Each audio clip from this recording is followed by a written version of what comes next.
Hi, my name is Ms. Jennifer McKenzie. I am currently the K-12 District Teacher Librarian for Siuslaw School District in Florence, Oregon. I am also one of the Board of Directors for the Oregon Association of School Libraries. I am also a Fulbrighter, a Teacher for Global Classrooms participant, and I'm pursuing my ED with Antioch University. And this is my final synthetic story assignment for Dr. Kahn's class titled My Journey, Scholar-Practitioner-Leader. So I plan to first talk about my story and context, like we're all pursuing an ED. How did I get here? I then want to define my problem of practice in terms of teacher librarianship, at least how I see it right now entering into the program. Then I will get to the theories that resonated with me the most from Four Arrows, Bell Hooks, Angela Davis, Gloria E. Nzaldua, and Dr. Wildcat, and then I'll wrap it up. Okay, so the journey begins. I think that if you're here in this program, you are a change maker. Somehow, some way, you hope that earning this degree from Antioch is going to benefit your learning community. So let's take a look at this quick 30-second video. Part of being a change maker is just being open-minded. There's someone who feels empowered to take action to solve issues that they're facing. Showing such immense courage by standing up for the movement and fighting for change in their communities and across the country. Staying passionate about what you love and also getting support and help from your local communities. Taking a problem and deciding that you're going to make a difference on any level. All right, change makers, here we go. So I wanted to take a moment, take the opportunity to just process a little bit and think back to my educational career, being a change maker, and how it's led me to Antioch University. So if I start way back with my K-12 experience, I graduated from the geographical center of the North American continent. I was the most landlocked a kid could possibly be. When I was growing up, all I wanted to do was move, travel the world, and then I wanted to be a change maker. I was involved in servant leadership and student governments and all of that, and I knew that I wanted to do something meaningful with my life to make the world a better place. So one of the first things that I did was, upon graduating from high school, I enrolled in college and simultaneously joined the Army. I was in the United States Army Reserves. I became a Medical Service Corps officer. I was trained in like emergency mobile hospital units, patient administration, hospital administration, medical logistics, training and operations. I conducted overseas humanitarian missions in Guatemala, and I was mobilized out to Walter Reed Army Medical Center. And I did some command out there. I cared for wounded soldiers. I was mobilized in 2007 during the Afghanistan war. And being an English teacher, one of the things I also did that was very meaningful, was created a program called Healing Hearts Through Healing Arts. And so we coordinated like poetry slams for recovering soldiers, provided space for artistic expression to help in that therapeutic process. And then another thing I've done my whole entire career is collect oral histories for the Veterans History Project. So I see those things as a way of becoming a change maker. Then simultaneously, I said I was working on my degrees in English. I became an English teacher. I actually began my teaching career at the college level as an adjunct instructor and a graduate instructor at North Dakota State University. Some of the ways in which I was a change maker in that part of my life, I always included very meaningful service learning projects throughout my English coursework. We often pursued oral histories, whether it was the Veterans History Project or one really creative thing we worked on in that community where I lived was collecting and preserving the stories of our refugee New American population. And we created kind of a recording hub for that work. And then one thing specifically that I worked on while I was at NDSU that I'm proud of is that we changed language to protect our TAs. So freshman English classes were taught by teaching assistants with really no oversight, and we had huge course loads. And some of my TA colleagues were kind of sort of roundabout in ways being harassed in the classroom. And I conducted a qualitative-quantitative mixed study to take a look at the power of language. I love Robin Lakoff. I believe language is power. So we were looking at, does the phrase teacher assistant impact how students respect that individual in the classroom? And we actually found that we did have a problem through that data, and we changed the name from teaching assistant to graduate instructor, and anecdotally discovered that we did actually improve the working conditions for those folks in that space. So one more way I was attempting to be a change maker. Then I moved out to the West Coast. I became a teacher librarian. I pursued another master's degree in interdisciplinary studies, and I'll talk a little bit more about that in just a second. But I was continually advocating for equity, diversity, inclusion practices. I worked in a school district that had some glaring EDI problems. They didn't have a formalized EDI team yet, so I initiated that through some of the research work that I did for my master's. I became a teacher librarian and began to advocate for contractual rights, because teacher librarians can be mistreated if their administrator doesn't know like really what their duties and job responsibilities are supposed to entail. And because of all of that work, I was named Oregon Teacher Librarian of the Year in 2019, and I actually have 5 Teacher of the Year awards spanning K through college. So I did that work for about a decade, and then I moved to where I currently am. I don't know if my little window is blocking the verbiage in the corner there, but I am now located out in Siuslaw School District. I'm the K-12 district teacher librarian covering a whole district. It's a small district, 1,500 people. I have 3 separate buildings I hop back and forth from every day. And I became a Fulbrighter. I applied for the Fulbright Teachers for Global Classrooms program. I want to share a little bit about that because I want to encourage more folks to pursue that. But ways in which I've been a change maker in my current learning community, being a Fulbrighter is being a change maker. And this district did not have a certified teacher librarian for over 20 years. So I had to rebuild from the ground up, restructure policy. People often don't know what they don't know. If you've been without for that long, you have no idea what a 21st century strong school library is even supposed to look like. So we've done a lot of work there. And since I've been in the district, I have advocated for and brought in over $150,000 in grant funding, increase in budget, and all that jazz, which is like nothing to sneeze at. So I'm doing a ton of work for our state organization, and now I find myself enrolled in Antioch University, where I seek to collaborate with some researchers through Antioch University, Seattle, and I want to continue trying to work on increasing teacher librarianship across the country so that our students have access to the resources they deserve. And I'm finding that I'm a little bit of a workers' rights researcher, and I believe working conditions are very much so learning conditions. All right, so just to pop back to my work that I've been doing this past year. I completed that Master's in Interdisciplinary Studies at SOU. I was combining education, obviously, with gender studies, women's studies work. And then I'm a teacher librarian. We're all about using technology to amplify voice.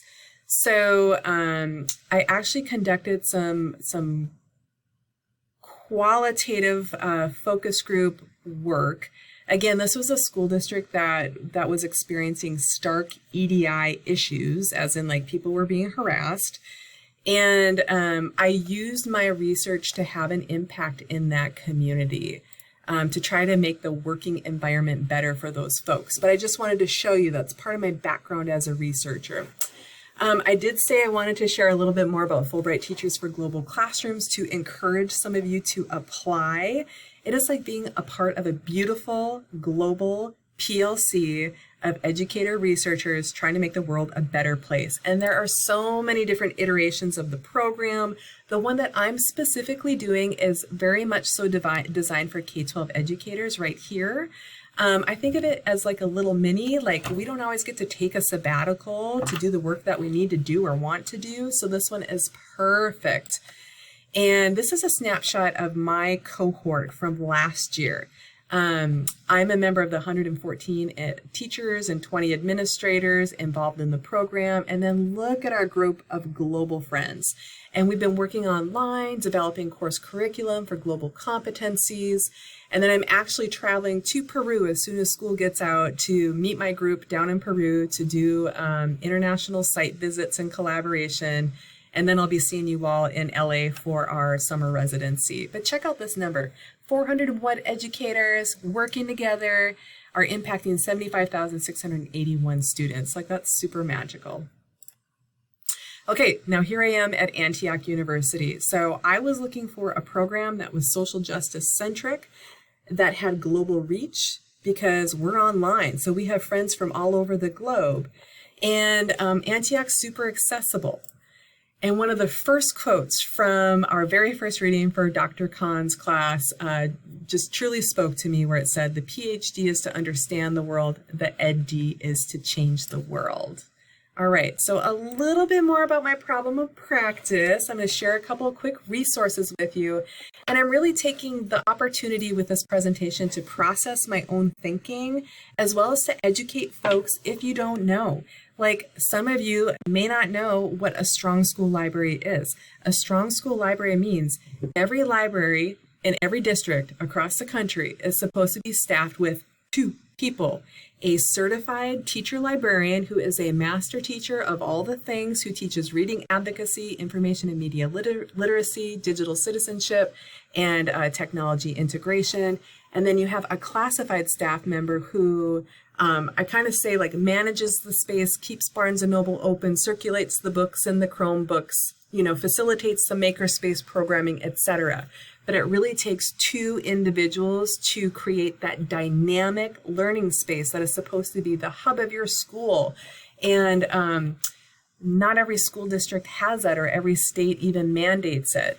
So states should be following some kind of rubric. Like, it's not rocket science. I always say in library land, we follow best practices. We don't make things up as we go. So there are rubrics out there that tell you exactly like what kind of instruction is supposed to be happening. Like, what is your diversity plan supposed to look like? How are your administrators supporting you? What is your budget? Are you following your state recommended budgeting per student for each of your libraries? So I'm not going to fully get into that whole thing, but I would ask you all to question, like, do the buildings in your school district, are they actually supporting that strong school library mindset? Here's another graphic from our Future Ready Librarian Network. Again, you need to have a certified teacher librarian. And let me backstep for just a second. To become a teacher librarian, you first are a teacher with a master's degree. You have at least 3 years teaching in the classroom, and you can major in any subject area. A lot of us are former English teachers. Then you either get a second master's in library and information science, or you get your K-12 library media science endorsement program. Okay, so it actually takes double the training to be a teacher librarian than it does to be a classroom teacher. So you with a teacher librarian, you have a rock star master teacher at the helm. Like I said, creating that media center that's a dynamic hub of learning for your students and your staff. They do all of these things, right? Budgeting and resources, community partnerships, et cetera, et cetera.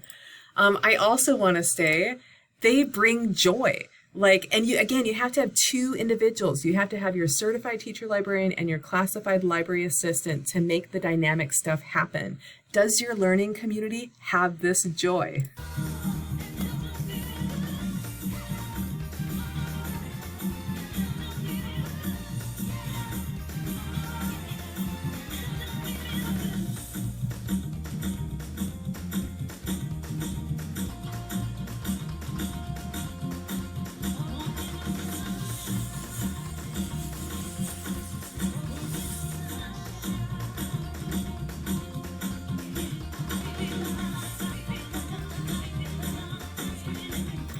Okay, I'm going to pause it right there and hop back over to my slides. But again, it takes two people. You should have all that dynamic stuff going on in your libraries plus intensive instruction.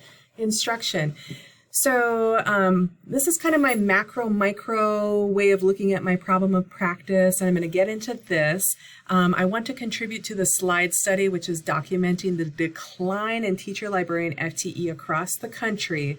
And because that's going down, I'm also curious, is there an increase or rise in status-based microaggressions that teacher librarians and library staff are experiencing? So a status-based microaggression means like you have a perceived hierarchy within your organization, right?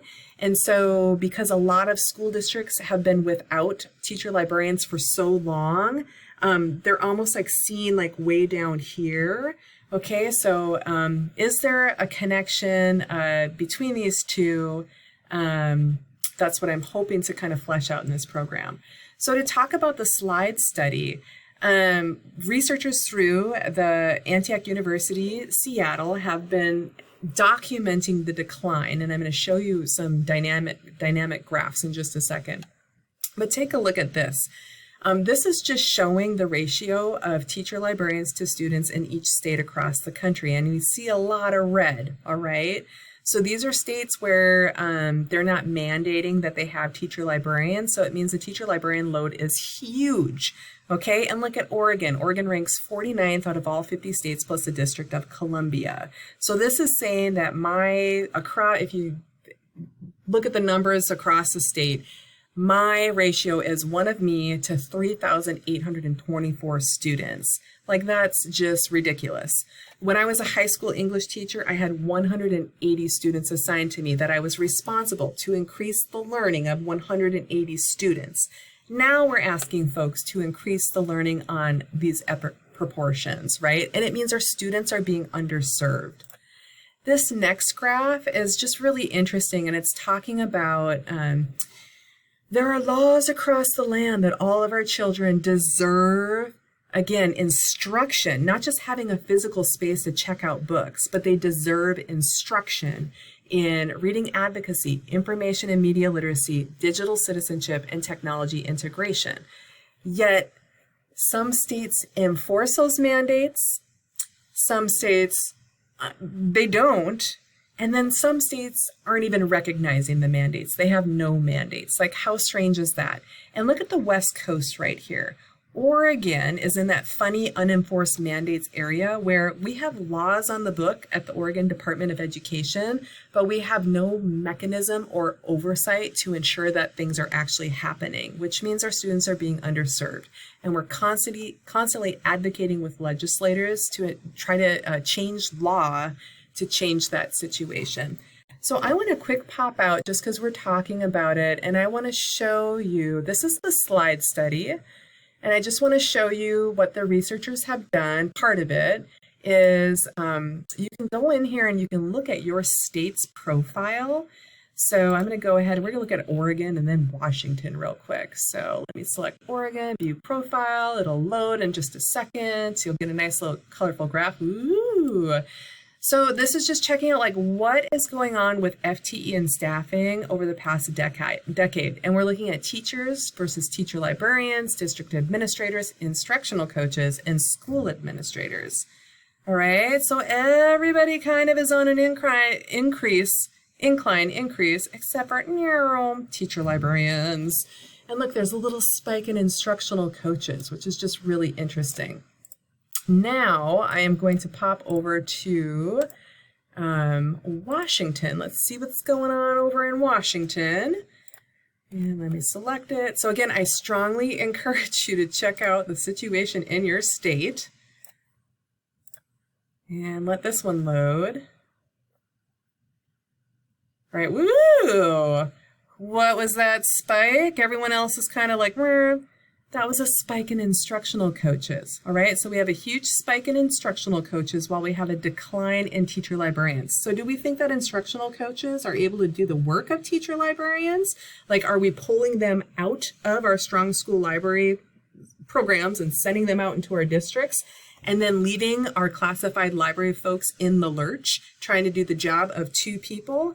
And you cannot get dynamic school libraries with just 1 classified person. And again, the point is that you need certified masterful instruction in core literacies. So you can't just, think that instructional coaches are going to save the world and do all of that work.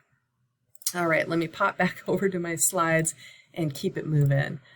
Here's another thing I really wanted to share with you, kind of in partnership with that slide research.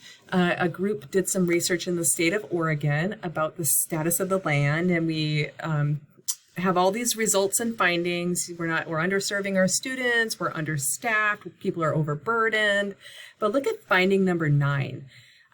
Oregon educators seeking a library media endorsement program no longer even have an in-state option for obtaining one. So again, you have to be a teacher first, and then you become a teacher librarian, and we don't even have a place to go in the state of Oregon anymore.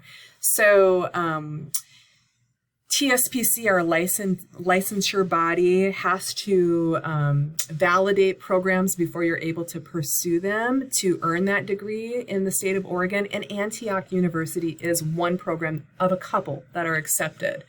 Here's a look at their flyer, and look at this. I'm wanting to jump in and solve this problem so much that I've applied to be the director of this program. I don't know how that's going to pan out, but nevertheless, I am trying to get involved in the research to try to make a difference for the students in Oregon.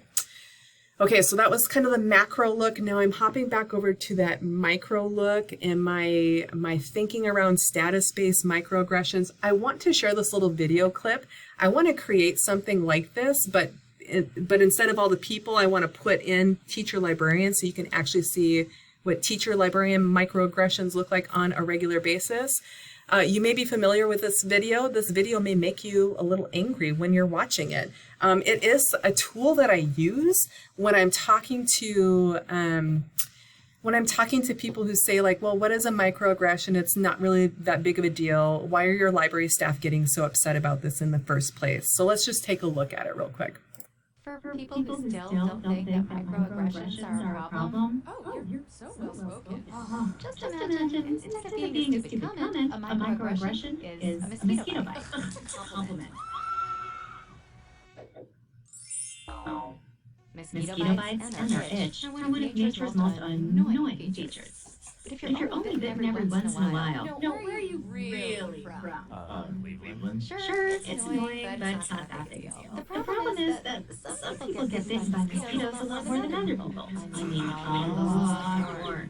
Whether it's on a date, Oh, yours was so good. Excuse me? going grocery shopping, No, everything happens for a reason.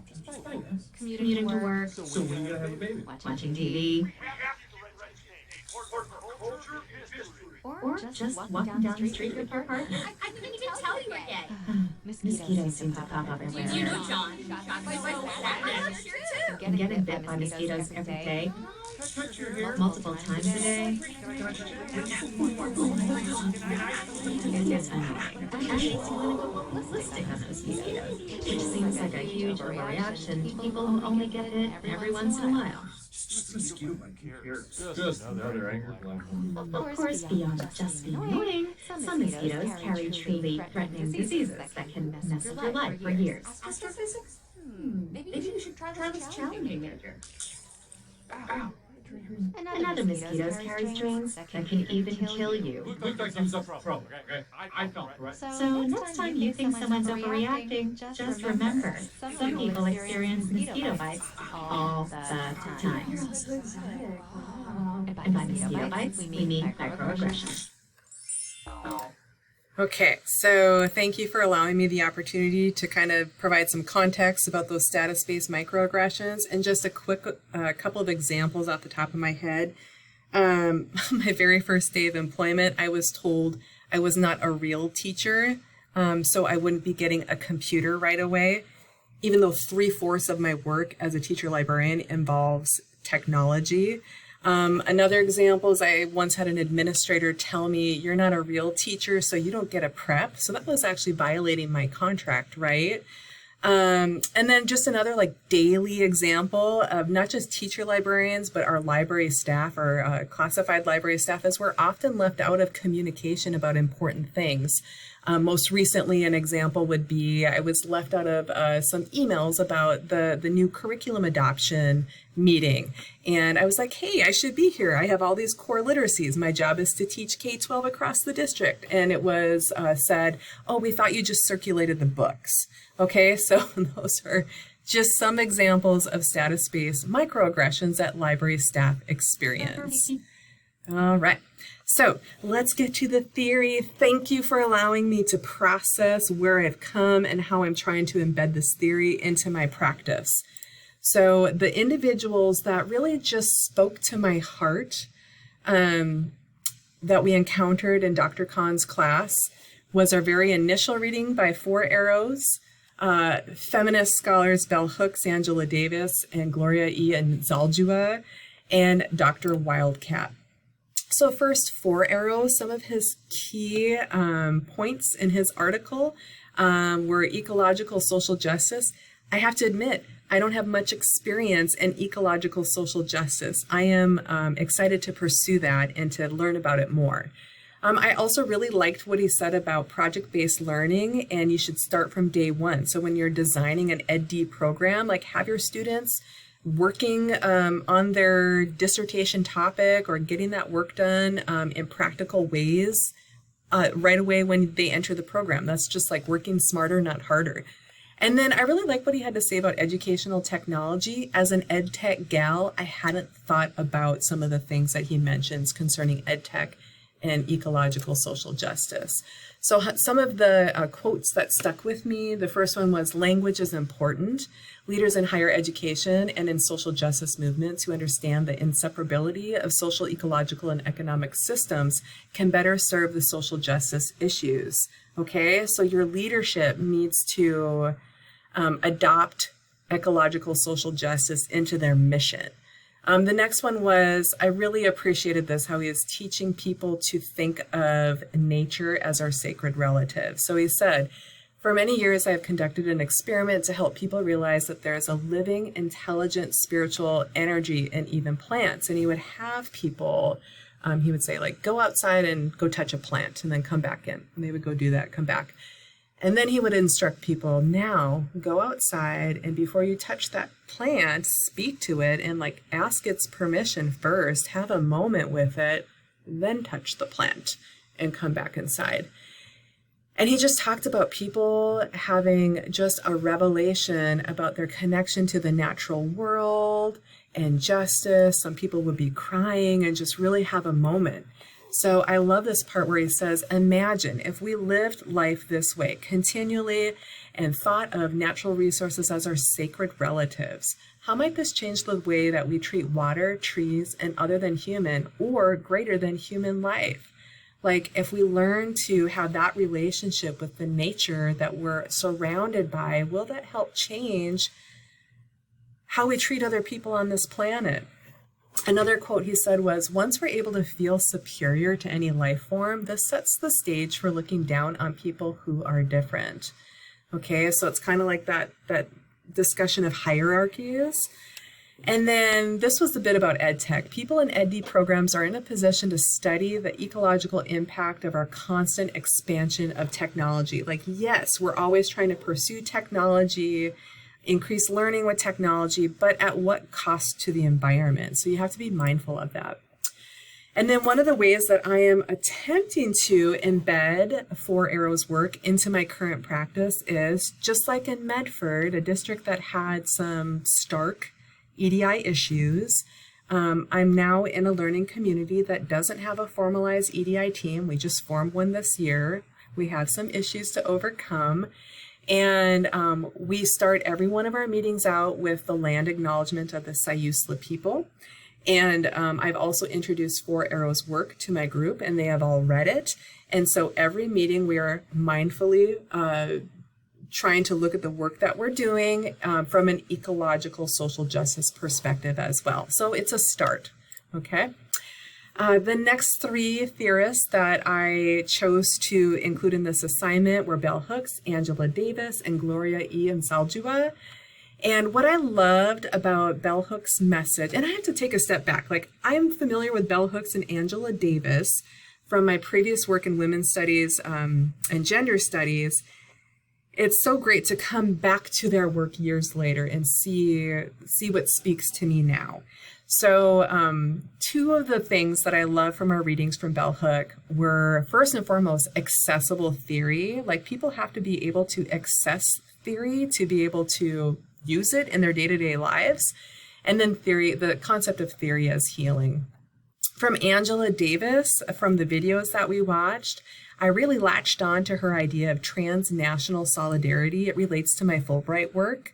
So that's, looking at how are you organizing and doing the work locally across your state, but then how are you also reaching across the globe and looking at your issue from that local, global perspective. She also talks about self-care, which is so important to anybody, teachers, educators, anyone doing advocacy work. You can't serve other people if you're not taking care of yourself first. And then from Gloria, I don't know what I don't know yet about spiritual activism, but it's something that I feel called to research more. And then I really like what she was saying about, pain can become transformative. So those were some key takeaways from those individuals. A couple of the quotes that stood out to me from Bell Hooks. She says, when our lived experience of theorizing is linked to self-recovery, no gap exists between theory and practice. And then she also says, any theory that cannot be shared in everyday conversation cannot be used to educate the public. So it has to be accessible in order for it to be implemented.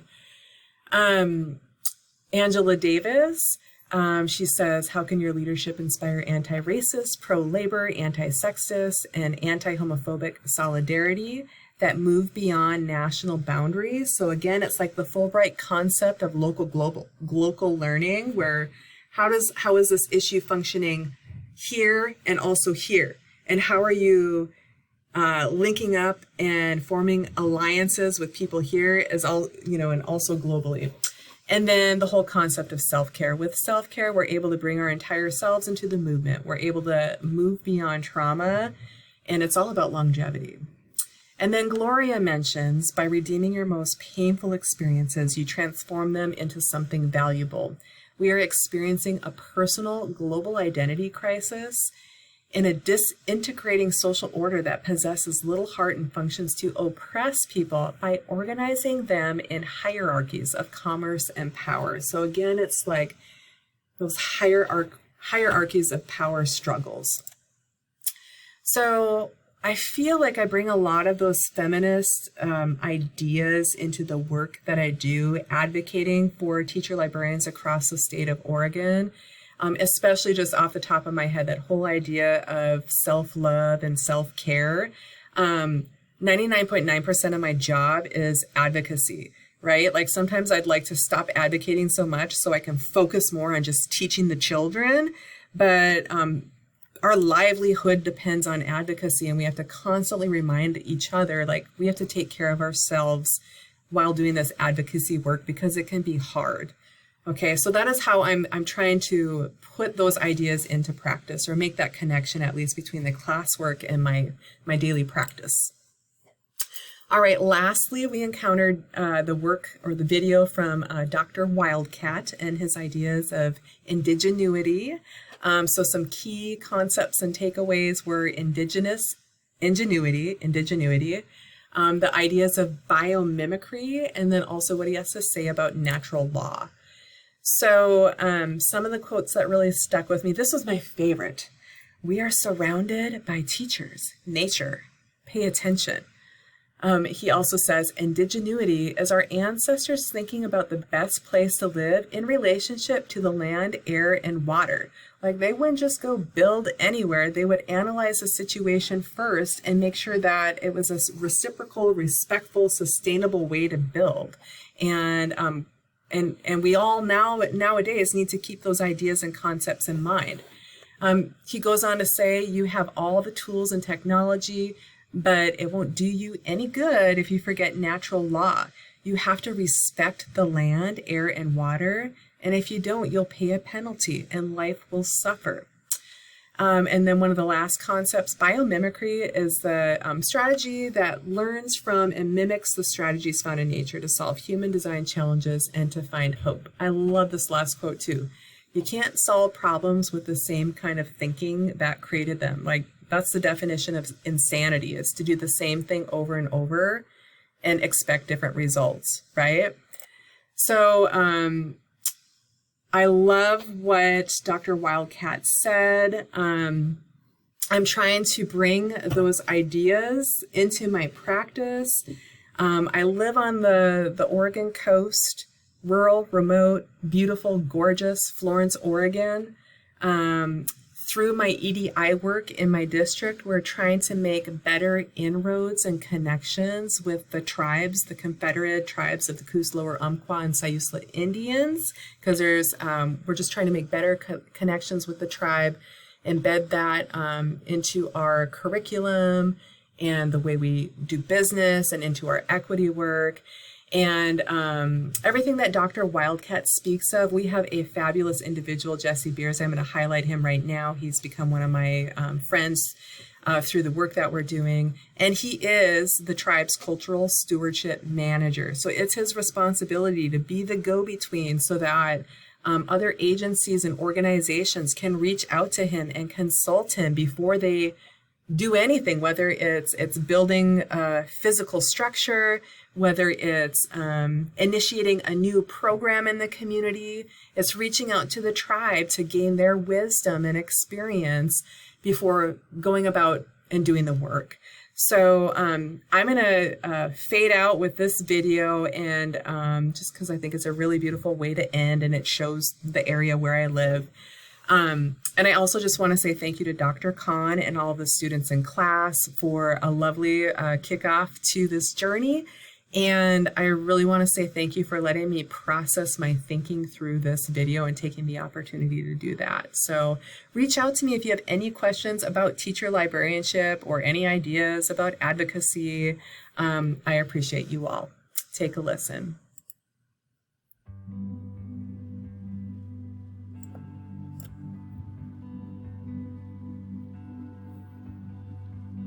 Both sides of my family go back a long ways in the Siuslaw Basin. My mom's side is the tribal side.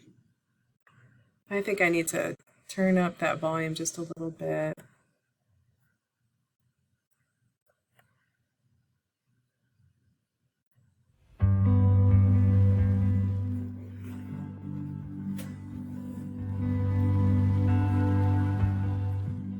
Both sides of my family go back a long ways in the Siuslaw Basin. My mom's side is the tribal side. Siuslaw, Siuslaw. That just means I'm a Siuslaw, Caucasian local person from Siuslaw territory. Also, on my dad's side, they came over in the 1880s. 5 brothers came over and settled up Indian Creek. And I work for my tribe today, trying to maintain that connection.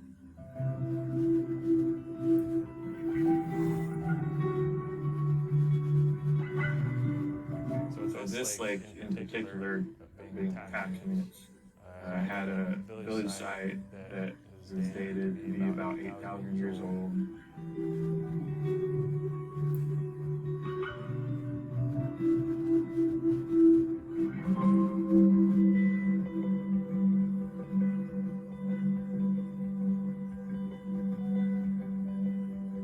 Our culture, it developed in this place, and when Euro-Americans first came to this place, people looked around and saw utopia.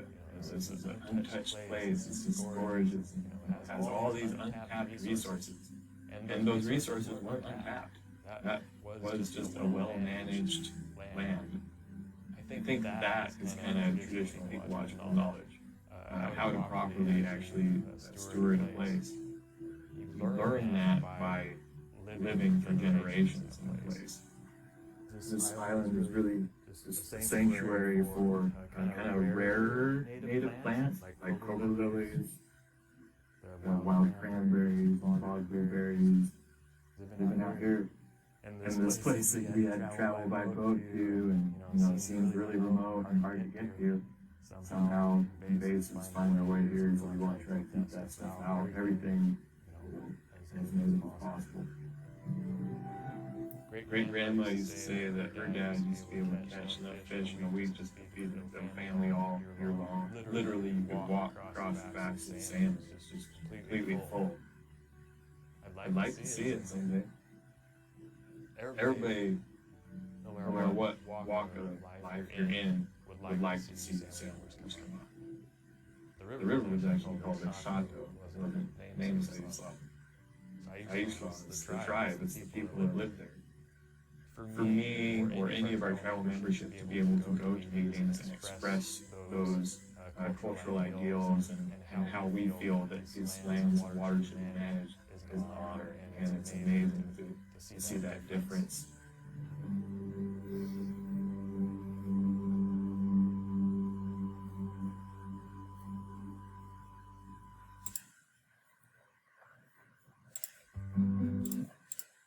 All right. Thank you. Bye.